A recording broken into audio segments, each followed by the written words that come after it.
Today is the 9th of October and welcome to the daily update series. So index देख लेते हैं national labour employment policy eggs from the human skills in skin cell, decline of the sunshine, electronic bank guarantee, then plutonium management and deposition agreement, Great Green Wall and Seneca Lake. So पहला है national labour employment policy from Shakti Niti 2025. इसमें what is basically draft का aim है that we want to ensure the social security of our worker so that हमारा जो world है वो future ready बने एंड ये विकसित भारत 2047 की हमारे विजन से भी अलाइन है. सो इसका समरी यही है कि we want to ensure the social security. इसलिए एक डिजिटल या फिर इंस्टीट्यूशनल फ्रेमवर्क प्रपोज किया गया है, जैसे जैसे नेशनल लेवल पे national labour and employment policy implementation council, जो एक इंटर मिनिस्टीरियल बॉडी होगी which will be chaired by the labour and employment minister. Then state level पे होगा state labour missions to ensure the contextual implementation and coordination. District level पे होगी district labour resources centre. ये जो resource centre है वो एक single window hub की तरह काम करेगा फॉर द वर्कर का registration, job matching, skilling, startup incubation and grievance redressal. फिर इसके कुछ स्ट्रेटेजिक ऑब्जेक्टिव्स हैं, जैसे universal and portable social security ensure करना, मतलब क्रिएट करना universal social security account and इस यूनिवर्सल सोशल सिक्योरिटी अकाउंट को मेंटेन करते हुए हम इंटीग्रेट करेंगे मेजर स्कीम्स, जैसे ईपीएफओ की स्कीम्स है, प्रधानमंत्री जन आरोग्य योजना है और ई श्रम है. फिर ऑक्यूपेशनल सेफ्टी एंड हेल्थ को भी इंश्योर करना है. इसको इंश्योर करने के लिए we will be implementing occupational safety and health code 2020. फिर एम्प्लॉयमेंट एंड फ्यूचर रेडीनेस, इसमें ministry of labour and employment as a facilitator काम करेगी for what, for using I mean for connecting the employer and employee. So इस facilitation में this national career service will help. National career service basically एक portal है जो employer और employ को connect करता है. फिर women and youth participation. So women का पार्टिसिपेशन 30% तक बढ़ाना है by 2030. Then ease of compliance and formalization, single window digital compliance होगा. Leveraging technology and green transition, green jobs को प्रमोट करना है और सस्टेनेबल प्रैक्टिसेस को भी अडॉप्ट करना है. फिर unified digital labour governance framework भी बनाना है. अभी देखो, आपको इतना डिटेल नहीं पता होना चाहिए, but you just need to remember the highlighted points. ठीक है, ये पॉइंट्स आप किसी आंसर में लिख सकते हो, क्योंकि ड्राफ्ट से क्वेश्चन आपको डायरेक्ट कहीं नहीं मिलेगा, but you just have to remember it to enrich your content. That's it. Then जो सेकंड है, अब देखो ये इम्पॉर्टेंट इसीलिए है क्योंकि ह्यूमन स्किन सेल्स का यूज करके एक फंक्शनल एग बनाया गया है. Functional egg for what? Functional egg for reproduction. ठीक है, तो अब ये जो एग बनाया गया है, इससे हमारे जो इनफर्टाइल कपल हैं या डिजीज्ड कपल हैं या ओल्ड एज कपल हैं, वो इनफर्टिलिटी को ओवरकम कर सकते हैं. And it will also allow same sex couples to have a genetically related child. And ऐसा ही आपने सुना होगा कि डॉली द शीप को भी कुछ इसी टेक्निक का यूज करके फर्स्ट क्लोन मैमल बनाया गया था 1996 में. अब थोड़ा देखते हैं कि ये जो टेक्निक है ये है क्या. ओके, सो आई थिंक आपको ये दिख रहा होगा, this is the skin cell. ठीक है, ये एक स्किन सेल लिया. आप जानते हैं कि हर सेल में अपना एक न्यूक्लियस होता है, तो एक स्किन सेल लिया, उसका न्यूक्लियस निकाल के एक जो डोनर एग है उसके न्यूक्लियस में इंसर्ट कर दिया और इसका न्यूक्लियस जो है वो निकाल दिया. फिर हमें क्या मिला? हमें मिला this egg which is having the skin cell का न्यूक्लियस. अभी देखो, बात यह है कि ये जो स्किन सेल है, स्किन सेल एक मेच्योर सेल होता है और हर मेच्योर सेल के न्यूक्लियस में डीएनए होता है and that DNA is having the 46 chromosome. इसमें 46 क्रोमोसोम है, मतलब अब ये वाला जो एग है इट इज हैविंग 46 क्रोमोसोम. तो अब हम इससे रिप्रोडक्शन कैसे करवाएंगे? मतलब हम इसे एक एक एक, एक फंक्शनल एग कैसे बनाएँगे? So we will be using the मेटो मेटोमियोसिस या फिर मेयोसिस जो है वो एक नेचुरल प्रोसेस है जिससे कि जो हमारे एग्स हैं वो फर्टिलिटी के लिए तैयार होते हैं। तो अब हम इसे we have this skin cell जिसके पास 46 क्रोमोसोम है, तो हम इसे आर्टिफिशियली इंड्यूस करेंगे। हम इसमें कुछ ऐसे मॉडिफिकेशंस करेंगे कि इसमें जो डिवीजन ऑफ पेयर है वो 23 हो जाए, क्योंकि आपको पता होगा कि जो हमारे ओव्यूम है और जो स्पर्म्स है दे आर हैविंग 23 और 23 पेयर ऑफ द क्रोमोसोम। तो दोनों का मर्ज होके ये फंक्शनल जाइगोट बनता है, ठीक है। तो अभी स्किन सेल इसके पास तो ऑलरेडी 46 क्रोमोसोम है, तो हमें इसको 23 कैसे बनाना है? हम इसे आर्टिफिशियली इंड्यूस करेंगे कुछ इस तरीके से कि हमें 23 क्रोमोसोम मिल जाएँगे, ठीक है? अभी ये जो 23 क्रोमोसोम वाला हमें एग मिला है, हम इसे स्पर्म के साथ फर्टिलाइज़ कराएँगे एंड ज़ाइगोट बनाएँगे, तो ये एक फंक्शनल ज़ाइगोट बनेगा, ठीक है? सो इस तरीके से हम स्किन सेल से एक फंक्शनल ज़ाइगोट बना सकते हैं। This is the whole process basically. अभी यही जो प्रोसेस है इसको बोलते हैं सोमैटिक सेल न्यूक्लियर ट्रांसफर या फिर आप इसे बोल सकते हो विट्रो गैमेटोजेनेसिस। विट्रो गैमेटोजेनेसिस, ठीक है? इसी इसी प्रोसेस को ये बोलते हैं। सो ये चीज़ वही लिखी है यहाँ पे कि नॉर्मल स्किन सेल के पास 46 क्रोमोसोम होते हैं और जो एग या स्पर्म सेल है उनके पास सिर्फ 23 क्रोमोसोम होते हैं। तो 46 से 23 हम आर्टिफिशियली इंड्यूस करके बनाएँगे, ठीक है? फिर वही जो मेटोमियोसिस है, वो हमने आर्टिफिशियली इंड्यूस करके करवाई है इस सेल में। So that is the thing. फिर आती है एक स्टडी जो ये रिवील करती है कि इंडिया का सनशाइन रिड्यूस हो रहा है क्योंकि एरोज़ोल पॉल्यूशन इंक्रीज़ हो रहा है। अब इसका थोड़ा समझो, ये फैक्ट्रीज़ हैं, समझो। दीज़ आर फैक्ट्रीज़, अब इन फैक्ट्रीज़ से एरोज़ोल लगातार निकल रहा है। ये एरोज़ोल के निकलने की वजह से आपको पता होगा कि जो एरोज़ोल्स हैं, वो हाइग्रोस्कोपिक न्यूक्लियाई की तरह वर्क करते हैं। Because they are working as a nuclei, तो इनके आस-पास कंडेंसेशन होता है and because of this condensation ये क्लाउड्स फॉर्म होते हैं, ठीक है? अब ये जो क्लाउड्स फॉर्म होते हैं, क्लाउड्स आपको पता होगा कि ये जो क्लाउड्स हैं because they are adding more in number, so ये जो सनशाइन है इसको रिफ्लेक्ट भी कर देते हैं and they are not allowing this sunshine और the insolation to directly hit the ground. तो इसी की वजह से थोड़ा सा सनशाइन कम हो रहा है इंडिया का, और ऐसा होगा कि ये थोड़ा मल्टीप्लायर इफेक्ट भी देगा। क्यों? क्योंकि ये जो एरोजोल्स ऑलरेडी है ये और ज़्यादा और भी कंडेंसेशन करेंगे, मतलब these aerosols, these existing aerosols will be acting as the hygroscopic nuclei for the condensation. So it will create the ripple effect, इसकी वजह से और ज़्यादा क्लाउड बनेंगे। इन मोर क्लाउड्स की वजह से आप देखेंगे कि जो एक्सटेंडेड मतलब लंबे समय के लिए आपको टेम्परेचर की कमी दिखाई पड़ेगी एंड इससे हाँ, हो सकता है कि जो टेम्परेचर है वो कम भी हो जाए।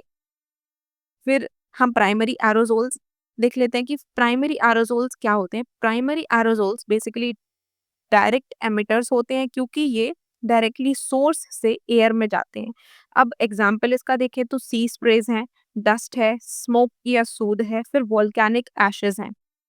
Then we are having the secondary aerosol जो कि शेप शिफ्टर होते हैं। मतलब ये कि ये गैसियस पोल्यूटेंट्स होते हैं, फिर इनमें केमिकल रिएक्शन होता है, फिर उसके बाद ये फाइनल पार्टिकल या प्रोडक्ट जो भी बनते हैं, जैसे सल्फेट्स जो कि SO2 गैस है, वो एटमॉस्फेरिक रिएक्शन होने के बाद एक सल्फेट पार्टिकल बनाती है। नाइट्रेट जो NOx गैस है, वो रिएक्शन के बाद नाइट्रेट पार्टिकल बनाती है। ऑर्गेनिक एरोजोल जो कि व्हीकल से निकलते हैं, वॉलेटाइल ऑर्गेनिक कंपाउंड्स, वो सनशाइन के साथ रिएक्ट करके ऑर्गेनिक पार्टिकल्स बनाते हैं, ठीक है। सो मतलब इनके ऊपर रिएक्शन होता है, उसके बाद ये अपना फाइनल पार्टिकल बनते हैं। That's why they are called as the secondary aerosols. फिर बात करते हैं electronic bank guarantee. Electronic bank guarantee basically एक मेमोरेंडम ऑफ अंडरस्टैंडिंग साइन हुआ है between the national e governance division and national e governance services limited for what? For integrating the digital document execution for the e bank guarantee. अब ये जो national e governance services limited है, ये एक information utility है जो कि registered है इंसॉल्वेंसी एंड बैंकरप्सी बोर्ड के अंदर, जो क्या करती है, अभी ये जो national e governance services limited है, ये एक रिपॉजिटरी की तरह वर्क करती है for the legal evidence for the debts and claims. आपको आई थिंक समझ नहीं आया होगा, थोड़ा मैं अब आपको इलैबोरेट करती हूँ, ठीक है? ये ई बैंक गारंटी बेसिकली है क्या? थोड़ा इसको समझते हैं। जैसे दिस इज़ यू, अब आपको एक केटरर को हायर करना है, आपका काम करवाने के लिए। बट आपको कैसे पता कि केटरर आपका सारा काम कर देगा? तो केटरर ये करेगा कि आप बोलोगे केटरर को कि मुझे तुम गारंटी लाके दो कि तुम काम करोगे। तो केटरर अपना 1 लाख रुपए देगा किसी बैंक में और इस बैंक से ये ई बैंक गारंटी लेगा उस 1 लाख रुपए की, और ये जो ई बैंक गारंटी है, वो ले आके आपके पास दे देगा। मतलब ये एक, मानो ये आप सिया मान लो, her name is Siya. Okay, so Siya के पास लाके ये बैंक गारंटी दे देगा, और बैंक ने जो ये ई बैंक गारंटी है, ये बैंक जाके ये अपलोड कर देगा this platform national e governance services limited के पास। ये जो बैंक गारंटी है वो जाके अपलोड कर देगा। सो सिया कैन चेक कि ये जो बैंक गारंटी केटरर मेरे को लाके दे रहा है, क्या वो सच में एग्जिस्ट करती है? तो ऑनलाइन चेक करने के लिए सिया इस national e governance services limited का यूज कर सकती है, क्योंकि ये एक रिपॉजिटरी की तरह एक्ट कर रहा है ई बैंक गारंटीज के लिए। अब ये ई बैंक गारंटी होगा कैसे, कैसे एग्जीक्यूट होगा? देखो, केटरर ने यदि अपना काम कर दिया तब तो ठीक है, ये जो ई बैंक गारंटी है वो नल हो जाएगी। बट यदि ये केटरर अपना काम नहीं करता है, तो ये जो ई बैंक गारंटी सिया के पास है, वो बैंक में जाके वो 1 लाख रुपए ले सकती है। So this is what e bank guarantee is. Okay, then plutonium management and disposition agreement. So Russia के लोअर हाउस ने ये अप्रूव कर दिया है कि हम plutonium management and disposition guarantee से विड्रॉ कर रहे हैं। ये एग्रीमेंट यूएस के साथ हुआ था, और रशिया का कहना है, क्योंकि जो यूएस है, रशिया का कहना है कि यूएस ने सैंक्शंस लगाए हैं एंड यूएस ने वॉयलेट किया है, इसीलिए हम इस एग्रीमेंट को बर्खास्त करने जा रहे हैं। सो 2016 में रशिया ने इसका सस्पेंशन कर दिया था, क्योंकि ऐसा रशिया ने एलिगेशंस लगाए थे कि यूएस ने इसका सही से पालन नहीं किया है।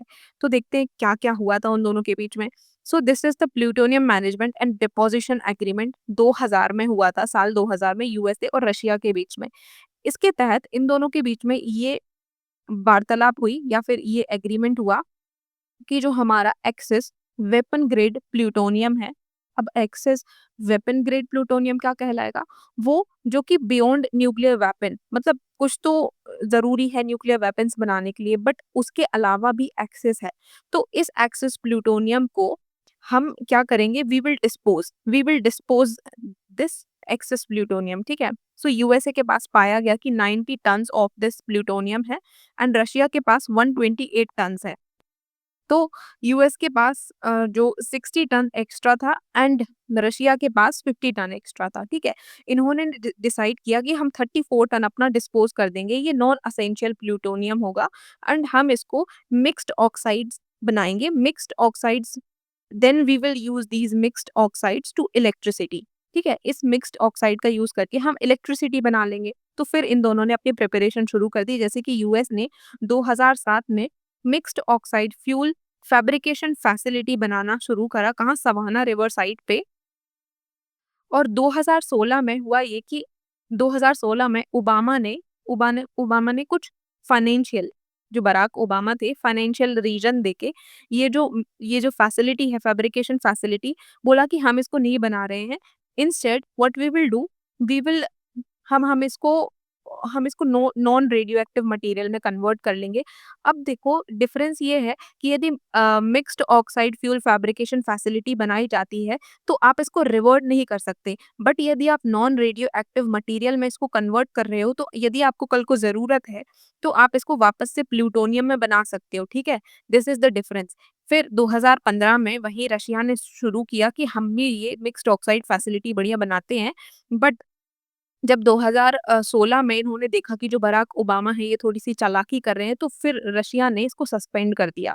ठीक है? ये चीज़ हुई, that's why Russia has suspended. So आपको आई थिंक ये थोड़ा मैटर समझ आया होगा।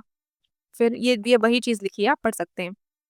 Then great green wall initiative 2007 में ये अफ्रीकन यूनियन ने इसको इनिशिएट किया था और ये 100 मिलियन हेक्टेयर डिग्रेडेड लैंड पे बनने वाली है। 250 मिलियन टन कार्बन को सीक्वेस्टर करेगी एंड 10 मिलियन ग्रीन जॉब्स 2030 तक ये क्रिएट करेगी। अब ये ग्रेट ग्रीन इनिशिएटिव जो है वॉल वाला, वो कौन-कौन सी कंट्रीज़ पे एक्सटेंड करता है, ये थोड़ा-सा लोकेशन आपको पता होना चाहिए, ठीक है? This is the Sahel region, ये साहेल रीजन वाले अ, ये साहिल वाले रीजन में एक्सटेंड करता है बेसिकली। सो यहाँ पे आप देख सकते हैं Mauritania and Senegal, Mali, Burkina Faso, Niger, Nigeria, Chad, Sudan, Ethiopia, Djibouti and Eritrea, ठीक है? फिर एग्रेनिक्स प्रोग्राम मिनिस्ट्री, ये माइटी है basically, information and technology, national program है ये इंफॉर्मेशन टेक्नोलॉजी का, ओके। तो इन्होंने ये लॉन्च किया है कि हम research, development, deployment, demonstration and commercialization करेंगे टेक्नोलॉजीज का in the agriculture and in an environment domain. So basically ये जो टेक्नोलॉजीज हैं उनको इंटीग्रेट करना है एग्रीकल्चर एंड एनवायरमेंट डोमेन में।